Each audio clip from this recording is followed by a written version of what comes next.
Pancung tadi tu paling ujung. Salam. Tu makam ulama kat masa kerajaan Iskandar Muda. Di pandai awak mari. Tok. Ya, awak tungkil. Awak Timelu. Ha? Timelu. Pasal melu. Melui. Si melui. Itu waktu dia. Ha? Itu dia no. Wewek tau. Ya kalau donya Pak Bepeng. Jarang. Pak Bepeng. Mau awak kuliah kau Pak Bepeng. Zaman. Saya beli duit mana? Orang kuliah kan beli duit kan? Kalau kami memang kerja mah cari duit. Kami kurang duit makanya kerja kami. Kalau kalian kerja banyak duit kan saya beli kau. Ya. Iyalah. Yang aku balik linggo.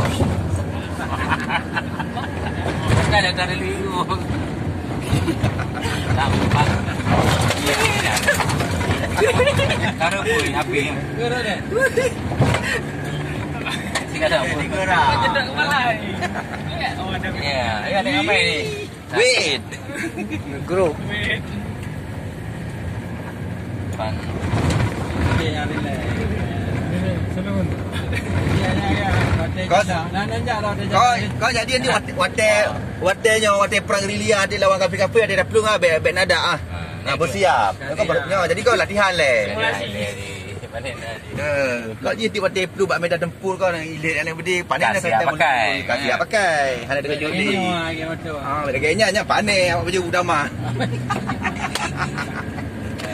Punya gegak parah dah. Ini lagi ni. Pai kopi lah jadi. Wah, apa tu? Yang kau buat. Ya, biar aja kita menaga. Kau BI lah, memang don tu. Menaga biar aja. Katu kena Dari naga ibu. Mak saya mau barang apa? Macam bukan ibu dia Thailand.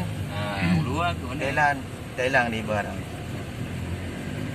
Biji besi dekat negara raya. Biji besi batu bara.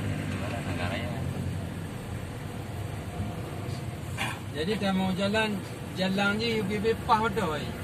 Pah. Hari ni kaya-kaya. Kiri kanan gaya-gaya tu.